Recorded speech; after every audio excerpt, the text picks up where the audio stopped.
سیرت رسول اور یہ پورا کا پورا جلسہ دراصل حب رسول کا نتیجہ ہے۔ رسول اللہ صلی اللہ علیہ وسلم سے عشق کی ایک علامت ہے۔ عشق کے لیے کہا گیا کہ اب لفظ و بیاں سب ختم ہوئے، اب لفظ و بیاں کا کام نہیں، اب عشق ہے بس پیغام اپنا، اور عشق کا کچھ پیغام نہیں سوا اس کے کہ ہم اللہ کے رسول کی باتیں سنیں۔ تو میں درخواست کر رہا ہوں محترم مفتی عبدالرحیم صاحب سے۔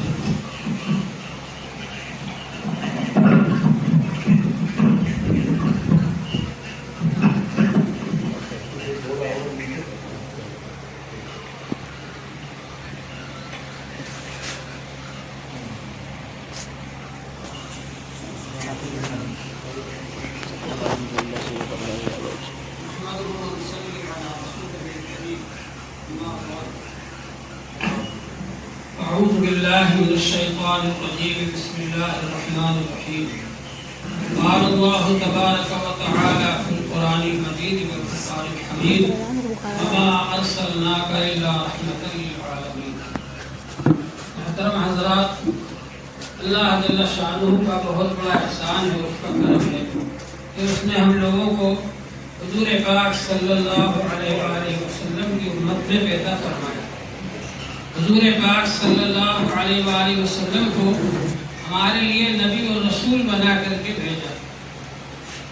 آپ سے پہلے جو انبیاء علیہ السلام تشریف لائے وہ خاص علاقوں کے لیے، خاص جگہوں کے لیے، خاص قوموں کے لیے ہوتے تھے، لیکن حضور پاک صلی اللہ علیہ وآلہ وسلم تمام انسانوں کے لیے نبی بن کر تشریف لائے۔ اللہ تعالی نے فرمایا قُلْ يَا أَيُّهَا النَّاسُ إِنِّي رَسُولُ اللَّهِ إِلَيْكُمْ جَمِيعًا، آپ کہہ دیجئے کہ انسانوں میں تم سب کے لیے رسول بن کر کے آیا۔ تو حضور پاک صلی اللہ علیہ وآلہ وسلم کی رسالت بھی سب کے لیے عام، اور حضور پاک صلی اللہ علیہ وآلہ وسلم کے ذریعے اللہ نے جو رحمت بھیجی، جو ہدایت بھیجی، وہ وہی سب کے لیے عام ہے۔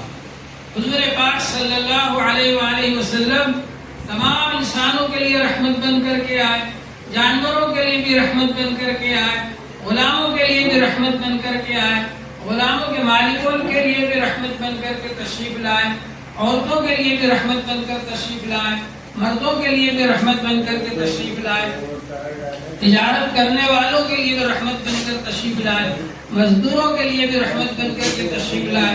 حضور پاک صلی اللہ علیہ وآلہ وسلم نے تمام قسم کے لوگوں کو فائدہ پہنچایا، اس لیے ہر قسم کے لوگ جب حضور صلی اللہ علیہ وسلم کا ذکر خیر ہوتا ہے تو سب کو خوشی ہوتی ہے، اس لیے کہ حضور پاک صلی اللہ علیہ وآلہ وسلم کے آنے سے پہلے دنیا کے اندر بہت زیادہ ظلم و زیادتی ہو رہی تھی، طاقتور کمزوروں پر ظلم کرتے تھے، اور جو بڑے لوگ تھے وہ غلاموں کے ساتھ جانوروں سے بھی زیادہ برا سلوک کرتے تھے، عورتوں کے ساتھ بہت برا سلوک کیا جاتا تھا، حتیٰ کہ عرب کے لوگ تو پیدا ہوتے سے ہی لڑکیوں کو زندہ دفن کر دیا کرتے تھے۔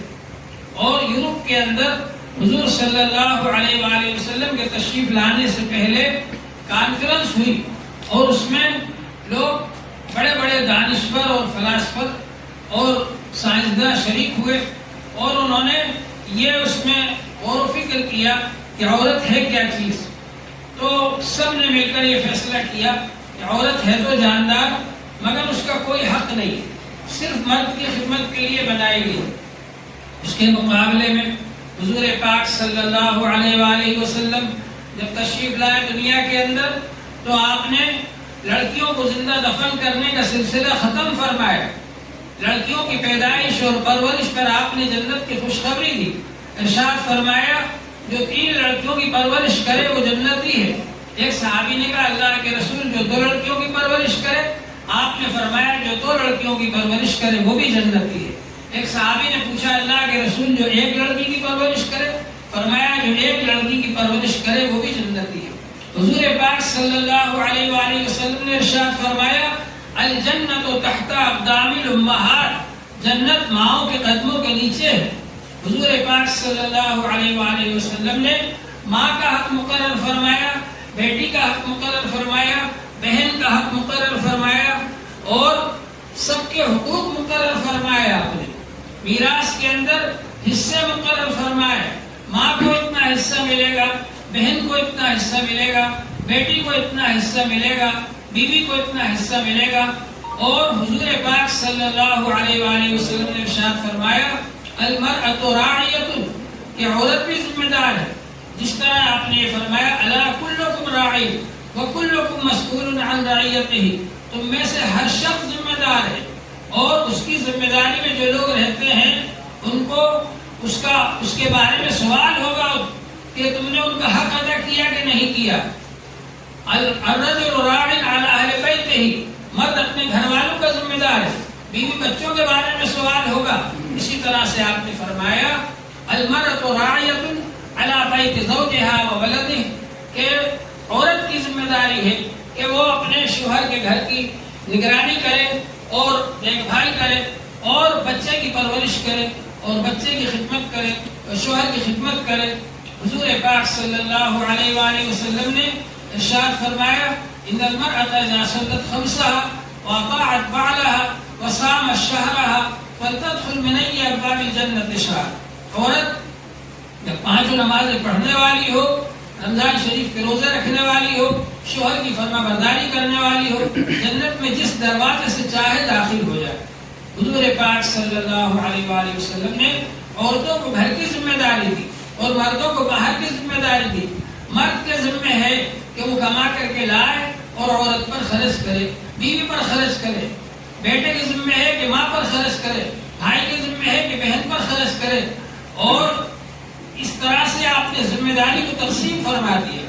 موجودہ زمانے کے اندر یورپی ممالک نے عورتوں کو کمانے کا ذمہ دار بنا کر ان پر دوہری ذمہ داری ڈال دی اور اس کی وجہ سے ان کو مجبور کیا گیا کہ وہ ملازمت کریں یا ایک تجارت کریں، اور اس کی وجہ سے بے پردگی ہوئی اور بے پردگی کی وجہ سے عورتوں کو وہ سب مظالم جھیلنا پڑے جو مظالم کے دوسرے لوگ ان کے ساتھ میں انجام دیتے ہیں۔ اس کے لیے اللہ تبارک و تعالی نے عورتوں کی حفاظت کے لیے پردے کا احکام جاری فرمایا کہ جب پردے کے ساتھ میں عورتیں رہیں گی تو ان کی عزت کی حفاظت ہوگی، ان کی عفت و عصمت کی حفاظت ہوگی اور کوئی غیر ان کی طرف بری نظر سے نہیں دیکھ سکے گا۔ تو حضور پاک صلی اللہ علیہ وسلم نے یہ نظام جاری فرمایا، نکاح کا پاکیزہ نظام جاری فرمایا۔ یورپ نے نہ صرف یہ کہ پردے کا نظام ختم کر دیا بلکہ نکاح کا نظام بھی ان لوگوں نے ختم کر دیا۔ اس کی وجہ سے فریب بازی شروع ہو گئی اور فریب بازی کے ذریعے سے جو اولاد پیدا ہوتی ہے ان کا کسی سے رشتہ نہیں جڑتا، کسی سے کوئی تعلق نہیں جڑتا، اور کچھ دنوں کے بعد میں جب دونوں میاں بیوی الگ ہو جاتے ہیں تو ظاہر بات ہے کہ وہ بچے لاوارث اور بے سہارا رہ جاتے ہیں، اور یورپی ممالک کے اندر زیادہ تر خودکشی کرنے والے وہی بچے ہوتے ہیں جو کہ بے سہارا رہ گئے، ان کا کوئی سہارا نہیں، ان کا کوئی مددگار نہیں۔ اور اسی طرح سے وہ عورتیں جن کو جوانی میں لوگ اپنا لیتے ہیں فریب بازی کے ذریعے اور اس کے بعد چھوڑ دیتے ہیں اور پھر ان کا کوئی سہارا اور مددگار نہیں ہوتا، ان کو خودکشی کرنا پڑتی ہے۔ لیکن اسلام نے اتنا بہترین نظام جاری فرمایا کہ نکاح کے ذریعے نہ صرف یہ کہ ایک دوسرے سے رشتہ جڑتا ہے بلکہ نکاح کے ذریعے سے ہمیشہ ہمیشہ کے لیے یہ عہد معاہدہ ہوتا ہے کہ ہم ایک دوسرے کے ساتھ رہیں گے، اور نہ صرف جوانی میں بلکہ بڑھاپے میں بھی ایک دوسرے کی خدمت کرنے والے ہوتے ہیں، دکھ سکھ میں شریک ہوتے ہیں، ایک دوسرے کے ہمدرد ہوتے ہیں۔ وَمِنْ آيَاتِهِ أَنْ خَلَقَ لَكُم مِّنْ أَنفُسِكُمْ أَزْوَاجًا لِتَسْكُنُوا إِلَيْهَا وَجَعَلَ بَيْنَكُم مَّوَدَّةً وَرَحْمَةً۔ اللہ تبارک و تعالی نے یہ نظام جاری فرمایا کہ انسانوں کے آپس میں جوڑے بنائے، اور وہ جوڑے ایسے بنائے کہ ان کے دلوں میں محبت پیدا فرما دی اور ایک دوسرے کی ہمدردی بھی پیدا فرما دی۔ تو وہ نہ صرف یہ کہ جوانی میں ان کے درمیان محبت رہتی ہے بلکہ بڑھاپے میں بھی ایک دوسرے کی ہمدردی رہتی ہے، اور یہ رشتہ ہمیشہ کے لیے قائم ہوتا ہے۔ اور اللہ تبارک و تعالی نے ارشاد فرمایا هو الذی خلق لکم، کہ وہی انسان، وہی اللہ تعالی ہے، خلقکم من الماء بشرا، هو الذی خلق من الماء بشرا فجعله نسبا وصہرا۔ اللہ وہ ہے جس نے کہ نطفے سے انسان کو بنایا اور اس کو نسب والا اور سسرال والا بنا دیا۔ تو نکاح کے ذریعے سے جو رشتہ قائم ہوتا ہے تو تو جب بچہ پیدا ہوتا ہے اس کو ایک طرف ددیالی خاندان سے طاقت ملتی ہے، ایک طرف ننیالی خاندان سے طاقت ملتی ہے، ایک طرف جب شادی کرتا ہے سسرالی خاندان سے طاقت ملتی ہے، 3 خاندانوں سے اس کو معاشرے کے اندر اور سماج کے اندر طاقت ملتی ہے۔ تو اللہ جل شانہ نے یہ نظام رحمت بنا کر کے ہمارے لیے بھیجا، اور حضور پاک صلی اللہ علیہ وآلہ وسلم نے دنیا میں آ کر سب سے پہلے مساوات کا اعلان کیا۔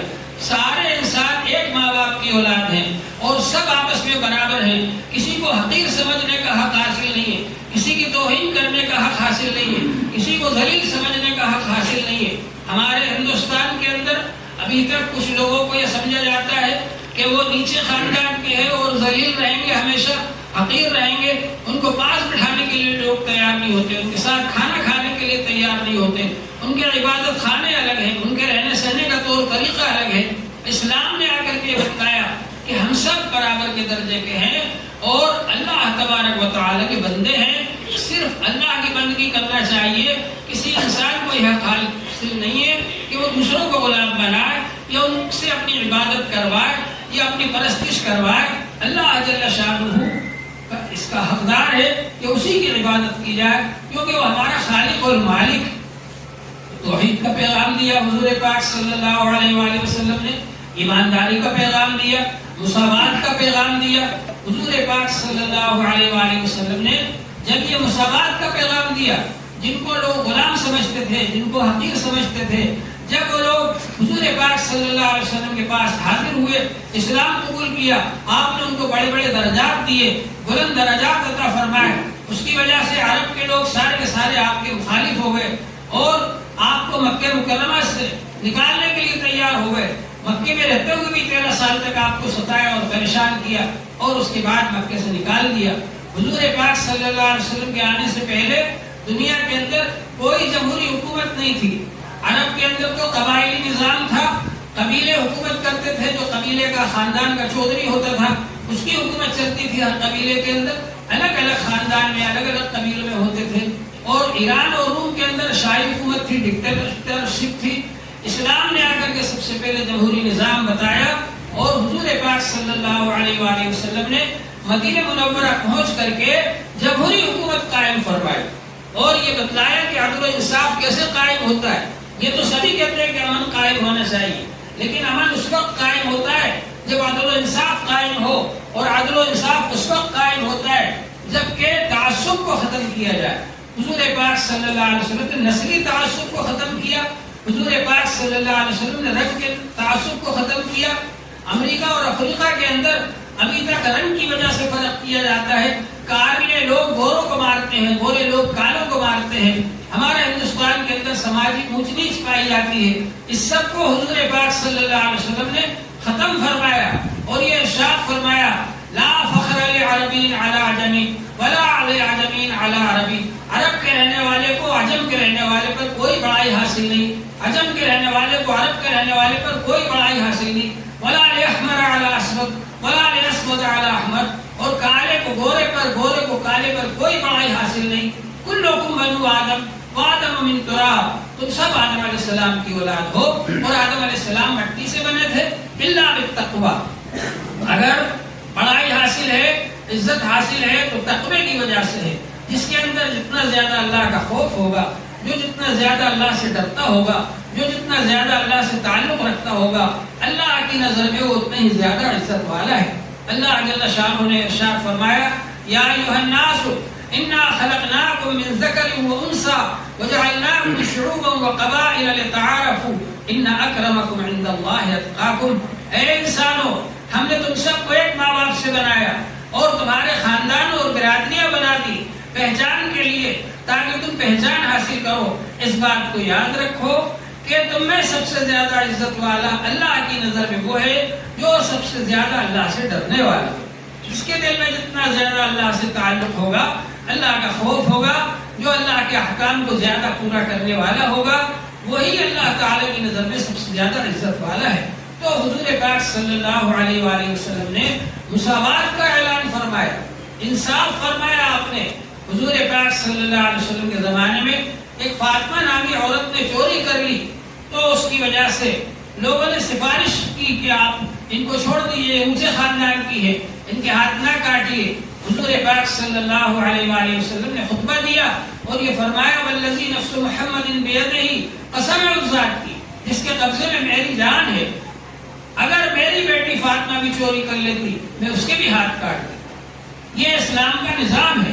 سخت سزائیں اس لیے رکھی گئی تاکہ جرائم کو جڑ سے ختم کر دیا جائے۔ جب سخت سزائیں ہوتی ہیں جرائم نہیں ہوتے۔ شاہ فیصل صاحب رحمۃ اللہ علیہ جب امریکہ گئے تو وہاں پر ان سے پوچھا لوگوں نے کہ آپ کے یہاں چوری کرنے پر ہاتھ کیوں کاٹے جاتے؟ انہوں نے پوچھا تمہارے یہاں کتنی چوریاں ہوتی؟ تو ان لوگوں نے بتایا کہ ہمارے یہاں اتنی روزانہ اتنے ہزار چوریاں ہوتی ہیں۔ تو شاہ فیصل صاحب رحمۃ اللہ علیہ نے فرمایا ہمارے یہاں 10 سال میں ایک چوری ہوئی تھی، ہم نے ہاتھ کاٹ دیے، اس کے بعد سے کوئی چوری نہیں ہوئی۔ تو اسلام نے یہ سخت سزاؤں کا نظام اس لیے رکھا ہے تاکہ اس کے ذریعے جرائم کو بالکل ختم کر دیا جائے۔ تو جب تعصب ختم کیا جائے گا، مساوات اور برابری ہوگی، عدل و انصاف قائم ہوگا، تو امن و امان قائم ہوگا۔ حضور پاک صلی اللہ علیہ وسلم نے فرمایا تھا کہ ایک وقت ایسا آئے گا کہ یمن سے، ہیرا سے ایک عورت اکیلی چلے گی، سفر کرے گی اور وہ مکہ شریف تک آئے گی، لیکن راستے میں ان لمبی مسافت کے درمیان کوئی اس کو چھیڑنے والا، کوئی اس کو پریشان کرنے والا نہیں ہوگا۔ اور ایسا موقع بھی آیا، اللہ تعالیٰ نے ایسا امن قائم فرما دیا پورے جزیرہ عرب کے اندر، اور جہاں جہاں صحابہ کرام گئے، جہاں جہاں انہوں نے حکومتیں قائم کی، جہاں جہاں انہوں نے دینی نظام کو بنایا، تو وہاں پر یہ سب ہوا۔ تو حضور پاک صلی اللہ علیہ وآلہ وسلم یہ دین رحمت لے کر کے آئے۔ آپ تمام انسانوں کے لیے آپ رحمت لے کر کے آئے۔ غلاموں کو آزاد کرانے کا آپ نے حکم دیا۔ غلاموں کے بارے میں فرمایا جو تم کھاؤ ان کو کھلاؤ، جو تم پیو ان کو پلاؤ، جو کپڑے تم پہنو وہ ان کو پہناؤ، ان کی طاقت سے زیادہ ان سے کام نہ لو، اور بہت سے مسائل میں آپ نے غلاموں کو آزاد کرنے کا حکم فرمایا۔ اس کا نتیجہ ہوا کچھ ہی دنوں کے اندر غلامی ختم ہو گئی۔ تو حضور صلی اللہ علیہ وسلم نے غلاموں کے ساتھ یہ حسن سلوک فرمایا، حتیٰ کہ وفات کے وقت بھی جو آپ نے وصیت فرمائی اس کے اندر یہ ارشاد فرمایا کہ الصلاۃ والصلاۃ وما ملکت ایمانکم، نماز کا اہتمام کرنا، نماز کا اہتمام کرنا اور غلاموں کے ساتھ اچھا برتاؤ کرنا، اور ارشاد فرمایا استوصوا بالنساء خیرا، عورتوں کے ساتھ اچھا برتاؤ کرنے کی وصیت حاصل کر لو۔ حضور پاک صلی اللہ علیہ وآلہ وسلم نے سب سے پہلے انسانی حقوق بیان فرمائے۔ حجۃ الوداع کے موقع پر صحابہ کرام سے پوچھا ایو یوم ھذا، آج کون سا دن ہے؟ صحابہ کرام نے دیکھا کہ آج تو مشہور دن ہے، ہو سکتا ہے حضور صلی اللہ علیہ وسلم اس دن کا نام بدلنا چاہ رہے ہو، اس لیے کہا اللہ ورسولہ اعلم، اللہ اور رسول ہی جانتے ہیں۔ آپ نے پوچھا ایو شہر ھذا، کون سا مہینہ ہے؟ صحابہ کرام نے کہا اللہ ورسولہ اعلم، اللہ اور رسول ہی جانتے ہیں۔ آپ نے ارشاد فرمایا ایو بلد ھذا، یہ کون سا شہر ہے؟ صحابہ کرام نے سوچا ہو سکتا ہے آپ اس شہر کا نام بدلنا چاہ رہے ہو، اس لیے سب نے کہا اللہ ورسولہ اعلم، اللہ رسول ہی زیادہ جانتے ہیں۔ لیکن حضور صلی اللہ علیہ وسلم لوگوں کو اپنی طرف متوجہ کرنے کے لیے اور توجہ اپنی طرف کرنے کے لیے سوالات کر رہے تھے تاکہ لوگوں کے ذہن میں یہ بات حاضر ہو جائے کہ یہ کون سا مہینہ ہے، کون سا دن ہے، کون سا شہر ہے۔ اس کے بعد حضور پاک صلی اللہ علیہ وآلہ وسلم نے ارشاد فرمایا کہ یاد رکھو، خبردار رکھو، الا ان دماءکم واموالکم واعراضکم حرام علیکم کحرمت یومکم ھذا فی شہر ھذا فی یوم ھذا من مقام ھذا الی یوم القیامہ۔ یہ بات یاد رکھو، جس طرح سے یہ مہینہ واجب الاحترام ہے، یہ مہینہ حرام ہے، اسی طرح سے یہ دن حرام ہے اور واجب الاحترام ہے۔ جس طرح سے یہ شہر واجب الاحترام ہے، اسی طرح سے تمہارے خون تمہارے لیے ایک دوسرے پر حرام ہے، اسی طرح سے تمہارے مال ایک دوسرے پر حرام ہے، اسی طرح تمہاری عزتیں ایک دوسرے پر حرام ہیں۔ کہیں ایسا نہ ہو کہ میرے بعد لا ترجعوا بعدی کفارا، اور ایک روایت میں ذلال یضرب بعضکم رقاب بعض، میرے بعد تم ایک دوسرے کی گردنیں مارتے نہ پھرنا، میرے بعد تم ایک دوسرے کے مال لوٹتے نہ پھرنا، میرے بعد تم ایک دوسرے کی بے عزتی کرتے نہ پھرنا۔ تو آپ نے انسانی حقوق بیان فرمائے کہ انسان کا یہ حق ہے کہ اس کے جان اور مال کی حفاظت کی جائے، انسان کا یہ حق ہے کہ اس کی عزت آبرو کی حفاظت کی جائے۔ یہ جو آپ نے انسانی حقوق بیان فرمائے آپ سے پہلے کسی نے بیان نہیں فرمائے. تو ہمارا دین یہ حضور صلی اللہ علیہ وسلم دین رحمت لے کر کے آئے. ضرورت اس بات کی ہے کہ ہم حضور صلی اللہ علیہ وسلم کا تعارف کرائیں, ہم حضور صلی اللہ علیہ وسلم کے بارے میں بتلائیں کہ آپ کیسا دین رحمت لے کر کے آئے اور اس سے کس طرح سے لوگوں کو فائدہ ہوا اور آج بھی فائدہ ہو سکتا ہے. آج بھی اگر لوگ اس پر عمل کریں تو فائدہ ہو سکتا ہے. اس لیے ضرورت ہے اس بات کی کہ لوگ حضور پاک صلی اللہ علیہ وسلم کے دین رحمت کو اختیار کریں اور آپ کی ایک سنت کے مطابق عمل کریں. حضور پاک صلی اللہ علیہ وآلہ وسلم نے ارشاد فرمایا لا یؤمن احدکم حتی اکون احب الیہ من والدہ وولدہ والناس اجمعین. تم میں سے کوئی شخص اس وقت تک کامل ایمان والا نہیں ہو سکتا یہاں تک کہ اس کے دل میں میری محبت یعنی حضور پاک صلی اللہ علیہ وآلہ وسلم کی محبت اس کے ماں باپ سے بھی زیادہ ہو اور اس کی اولاد سے بھی زیادہ ہو. جب اس کے دل میں سب سے زیادہ محبت رسول پاک صلی اللہ علیہ وآلہ وسلم کی ہوگی تب اس کا ایمان کامل اور مکمل ہوگا. ایک حدیث میں حضور صلی اللہ علیہ وسلم نے حضرت انس رضی اللہ عنہ سے فرمایا. حضرت انس رضی اللہ عنہ وہ صحابی ہیں کہ ان کی والدہ محترمہ 10 سال کی عمر میں لا کر ان کو چھوڑ گئی تھی حضور صلی اللہ علیہ وسلم کی خدمت میں اور انہوں نے 10 سال تک حضور صلی اللہ علیہ وسلم کی خدمت کی. اگر کوئی ہماری خدمت کرے تو ہم 10 منٹ میں اس کو 10 بار ڈانٹ دیتے.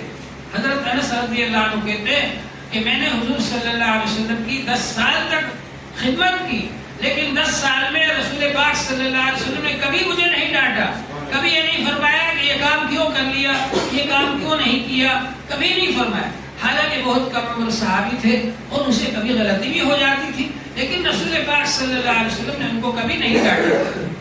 حضور پاک صلی اللہ علیہ وسلم نے حضرت انس کو ایک بڑی اچھی نصیحت فرمائی. فرمایا یا بنی لو قدرت ان تصبح وتمسی وليس في قلبك غش لاحد فافعل. اے پیارے بیٹے اگر تو صبح شام ایسی زندگی گزار سکتا ہو کہ تیرے دل میں کسی کے بارے میں کھوٹ نہ ہو, بغض نہ ہو, کینہ نہ ہو, حسد نہ ہو, فافعل ایسی ہی زندگی گزار.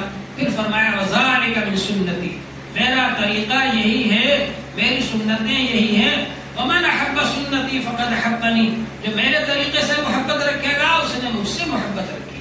آج ہم حضور صلی اللہ علیہ وسلم کو دیکھ نہیں سکتے, آپ کی بات نہیں سن سکتے, آپ کی مجلس میں نہیں بیٹھ سکتے, لیکن حضور صلی اللہ علیہ وسلم کی سنتیں اور آپ کی حدیثیں اور آپ کے طریقے صحابہ اکرام نے محفوظ کر دیے. ایک ایک بات کیسے بیٹھتے تھے, کیسے لیٹتے تھے, کیسے کھاتے تھے, کیسے پیتے تھے, کیسے بات کرتے تھے, کیسے چلتے تھے, کیا کیا باتیں آپ نے فرمائی, کیا کیا ہدایتیں فرمائی, کن کن باتوں سے منع کیا. پورا دین ماشاءاللہ محفوظ ہے صحیح سندوں کے ساتھ میں.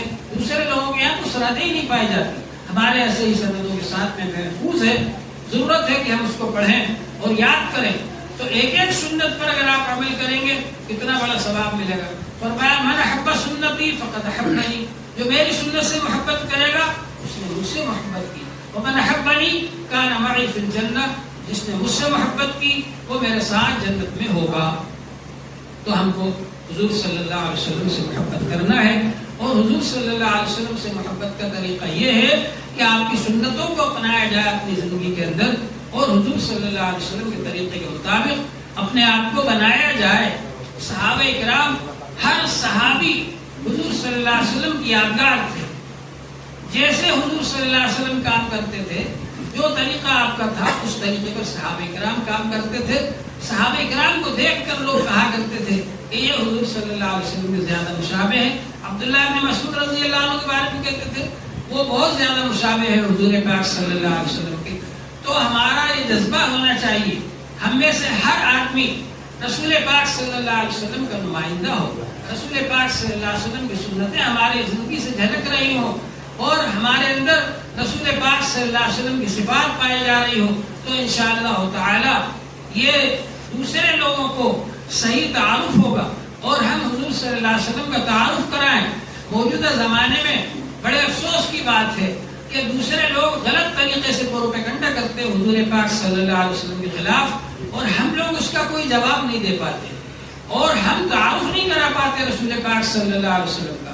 اور یہ کوئی نئی بات نہیں ہے, حضور صلی اللہ علیہ وسلم کے زمانے میں بھی حضور صلی اللہ علیہ وسلم کی شان میں گستاخی کی جاتی تھی اور آپ کے زمانے میں بھی آپ کے خلاف پروپیگنڈا کیا جاتا تھا، لیکن صحابہ کرام اس کا جواب دیتے تھے.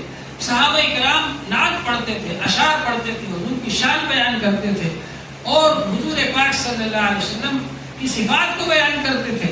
ہم لوگوں کو چاہیے کہ ہم حضور صلی اللہ علیہ وسلم کا تعارف کرائیں، حضور صلی اللہ علیہ وسلم کی صفات بیان کریں. آج کوئی ہمارے پڑوس میں غیر مسلم رہتا ہے، اس کو بھی ہم نہیں بتاتے کہ ہمارے حضور صلی اللہ علیہ وسلم کیسی صفات والے تھے، کیسی شان والے تھے. تو ظاہر بات ہے کہ دوسرے لوگ جو ان کو بتاتے ہیں وہ انہی باتوں کو پھیلاتے ہیں، اور پھر جب وہ ہم تک پہنچتی ہے تو ہم لوگوں کو تکلیف ہوتی ہے.